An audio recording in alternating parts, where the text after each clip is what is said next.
All right, what is going on, Chiefs Kingdom? Welcome back to the KC Sports Report. Michael Darcy, your incredibly surprised host here as always. And today I'm going to break down the Kansas City Chiefs' rout of the Pittsburgh Steelers in Week 16 of the NFL season. Ladies and gentlemen of the Chiefs Kingdom, your Kansas City Chiefs just beat the Pittsburgh Steelers at Arrowhead Stadium by a final score of 36-10. And with this win, the Chiefs advance to 11-4. They've now won 8 straight games. And with the loss, the Steelers fall to 7-1. Also with this win, since the Chargers lost earlier today to the Texans on the road by double digits, with the Chargers losing and the Chiefs beating the Steelers, the Chiefs have now won the AFC West 6 consecutive years. That is unbelievable. The Chiefs were at one point 3-4 and last in the AFC West. They've won 8 straight games, and they're now the kings of the AFC West yet again. For 6 years in a row, the Chiefs have dominated this division, and it really shows as to why they've been so successful. You know, you got to win games in your division, and the Chiefs have done that for the better part of the last 6 years. So, you know, Chiefs Kingdom, I'm coming out of this game feeling a lot of confidence. I thought that the Chiefs played one of the best games that I've seen all season. Offense, defense, special teams. And you were missing some key players on both sides of the ball. You're missing the best tight end in football in Travis Kelce, who did not get cleared to play before he got COVID. So he was out of the game because of the COVID thing. Nick Bolton suffered from the same thing. He was ruled out because of COVID. You did not have Rashad Fenton playing this game. So you were missing some pretty big pieces. And it didn't seem like it was a problem at all. You know, Tyreek Hill was eligible to play. He did play. He caught a couple balls right away on the first drive of the game. But after that, it was the Byron Pringle and Derek Gore show. And it really didn't even matter whether Tyreek Hill was in the game or not. And, you know, we're going to talk about that. But if you haven't already, go follow the show on Twitter. The @ is @KC Sports Report. I give you guys my live reactions to the games. And today was definitely one of my better days on Twitter because so much stuff happened in this game. And I'm looking forward to talking about it. So with that being said, you know, let's talk about the Chiefs' rout of the Pittsburgh Steelers, because this was by all means a blowout. You know, the Steelers might have 10 points, but realistically, they only had a field goal, and they scored that last touchdown in garbage time. The Chiefs won this game by having their starters come out in the fourth quarter. Patrick Mahomes came out of the game with 11 minutes left in the fourth quarter. And the reason that he was able to do so is because this offense was clicking all day long. You know, the Steelers don't have a terrible defense. It's definitely not top tier. And a lot of people are going to say, oh, TJ Watt, he left the game. He had a rib injury. But the Chiefs were suffering just as many injuries and COVID scares, and they still beat the Steelers by more than 3 touchdowns. Like, that should go to show you that the Chiefs are starting to click, and this could have been the game that sparked the offensive turnaround. Because, you know, I get it. The Steelers aren't a great defensive team, but they're not a terrible defensive team. I mean, you were struggling to beat teams like the Giants, and earlier you were struggling to beat teams that you should not have been struggling against. And, you know, I think that the Chiefs went out there today, and against an opponent that wasn't really up to par, they handled their business. And can you really complain about that?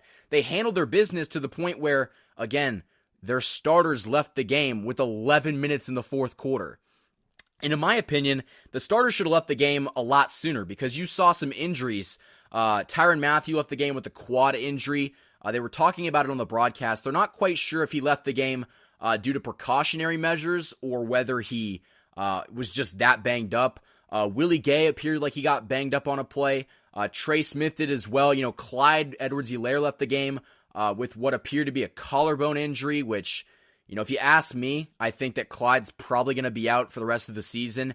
Could come back in the postseason like he did last year, but yeah, that injury did not look good, but it didn't seem to be a problem. And it's miraculous how the Chiefs can suffer all this adversity and they can still push through.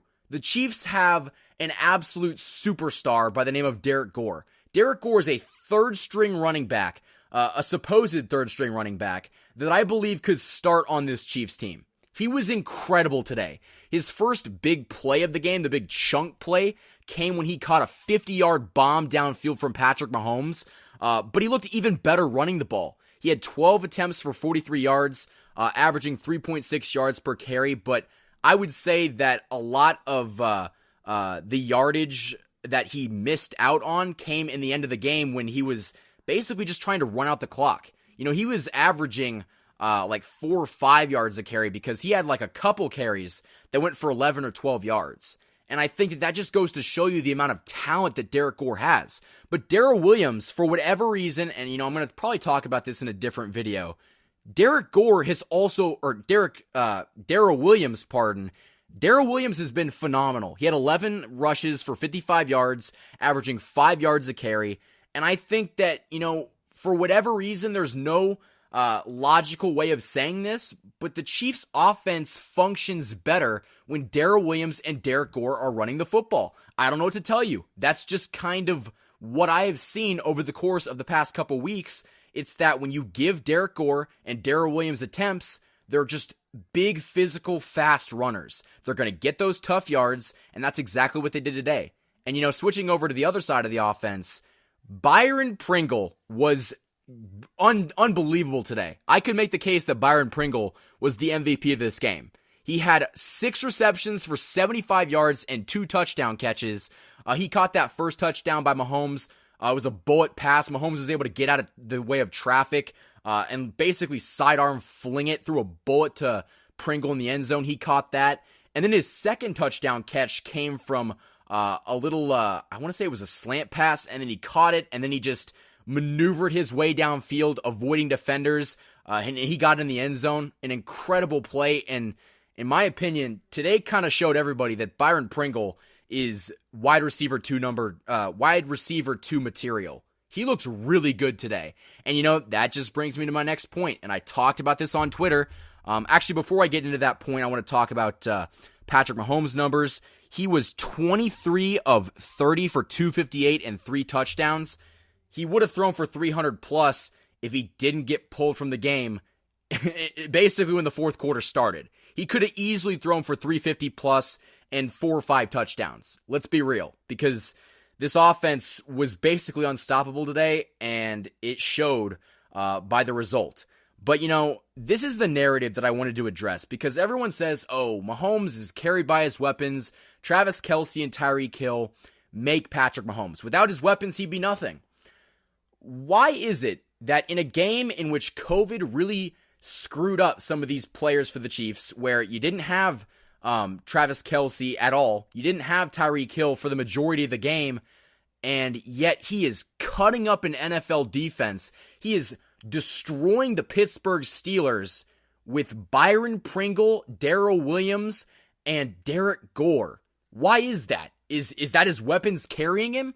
It's a stupid narrative to begin with. I can't even believe that people thought this. But Patrick Mahomes just dominated an NFL team with Byron Pringle and Derek Gore. That should go to show you that this narrative is just completely ridiculous, and we shouldn't even be talking about it. Patrick Mahomes went out in this game with a lot of stuff going up against him, and like the MVP in which he is, he might not be this year, but I would say that, he's sure making a case for it.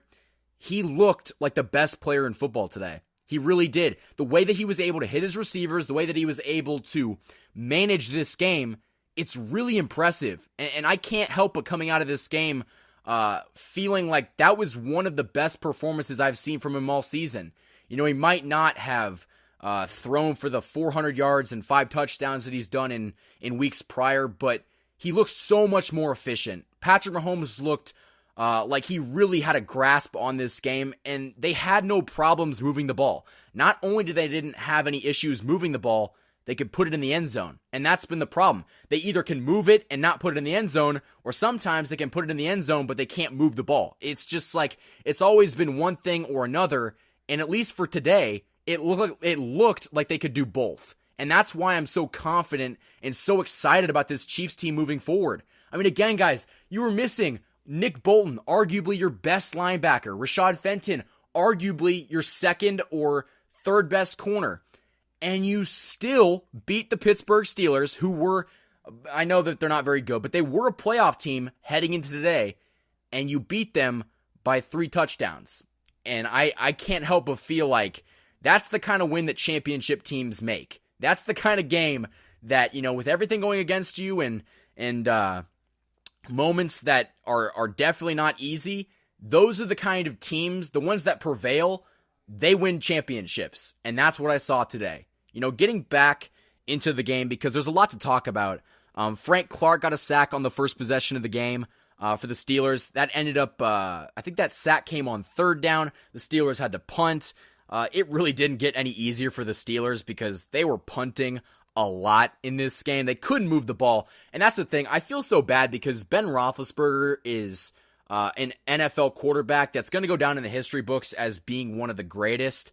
But he's awful, guys. He is a terrible quarterback. He can't hit his receivers more than 15 yards downfield. He doesn't have the arm strength anymore. And to the Chiefs' credit, they knew this coming into the game. So they just knew that they had to stop Najee Harris, and they did that on a crucial fourth down to get the ball back. But they were able to stop Najee Harris for the most part, and Big Ben just couldn't throw on this Chiefs defense. And Tony Romo, who a lot of people actually hate, but I'm a pretty big fan of Tony Romo, he was talking about how the Chiefs corners were pressing most of the game. And I haven't really talked about that, but that just shows you that the Chiefs are so confident in the guys that they have in their secondary. Because, if you had a guy like Charkandrick West in Charkandrick West, that's the running back. Orlando Scandrick is who I meant to say. But if you had guys like that in the secondary that really weren't that good, they were not playing on the ball. They were not playing on their man. They were kind of playing off ball. And I think that goes to show you that the Chiefs are so confident in their guys. They're making the opposing team say, hey, throw at us. Do it. We want to see you do it. And they couldn't do it today. Travarius Ward made a great interception where he rose up in the air, caught the ball, and kind of like a wide receiver was able to hold onto the ball while he fell to the ground.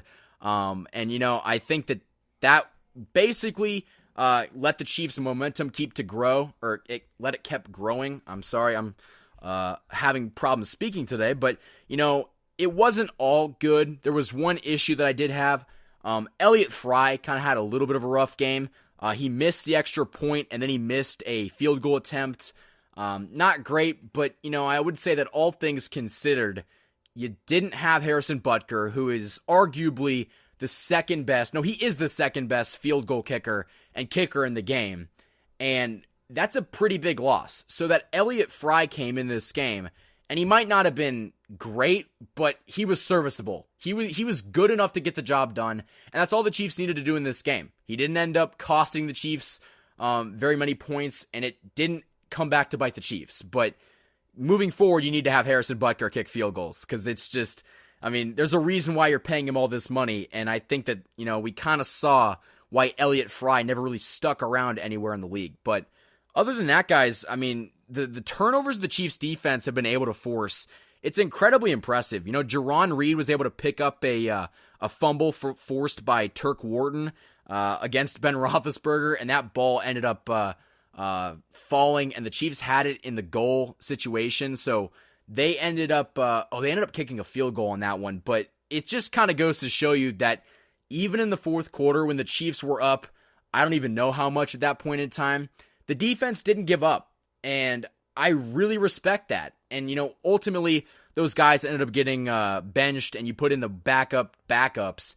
But the Steelers' offense had trouble moving the ball against DiCaprio Bootle and Dorian O'Daniel. And Dorian O'Daniel actually had a pretty good hit in this game, but you shouldn't have problems moving the ball against the Chiefs team that is throwing out DiCaprio Bootle and fourth stringers. That's not a good look. That's a terrible look. And going back to the offense, Clyde Edwards-Helaire was able to catch a hand, or he got the handoff. He bounced off a Steelers defender and basically bullied his way into the end zone. Showed a lot of emotion on the celebration. That was one of the best runs that I've seen from Clyde. It really showed that he is good at getting yards after the hit, but that play really kind of showed everybody that, all right, the Chiefs are starting to get their momentum back. And at that point, the Chiefs went up 7-0, and they never looked back. So, Chiefs Kingdom, how you guys feeling about this win? Also, with Patrick Mahomes' 3-touchdown performance of today, he now has 62 touchdowns at Arrowhead Stadium, which is the most at Arrowhead Stadium among any Chiefs quarterback. So, Patrick Mahomes yet again breaks another record. What a surprise there. And Andy Reid winning this game has now won, and I think he's tied Marty Schottenheimer with 101 wins with the Kansas City Chiefs. So that just is unbelievable, and it just seems like right now this Chiefs team is peaking at the perfect time, and I really, really love that.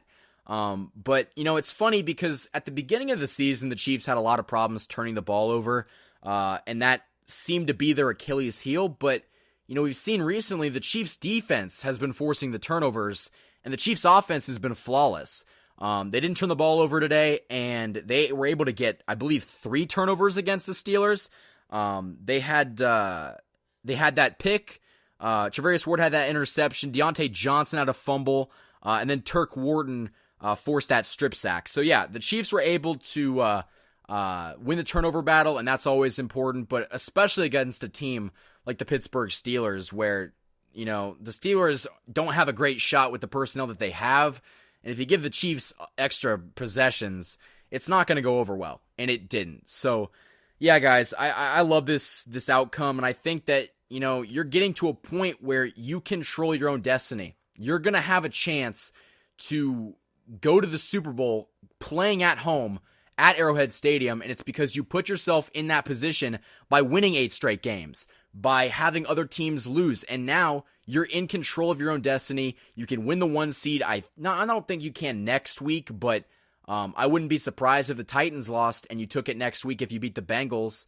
Like, the Chiefs are seemingly playing their best football at the right time, and it looks like they're gearing up for a championship run. So that's all I got for today, guys. I'm going to leave you with that. The Chiefs beat the Pittsburgh Steelers at Arrowhead Stadium by a final score of 36-10. And with this win, the Chiefs secure their 6th straight AFC West title. And with that being said, guys, happy late Merry Christmas, and I'll see you guys next time.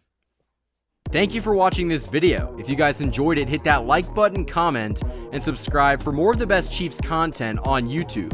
You can also follow us on Instagram for more of the latest updates on future videos, as well as instant Chiefs news right after it happens. You can also support the channel via the Patreon, as well as buying merchandise from the KC Sports Report store on Teespring. The links to all of those websites will be in the description. You just listened to the KC Sports Report, presented by Michael Darcy.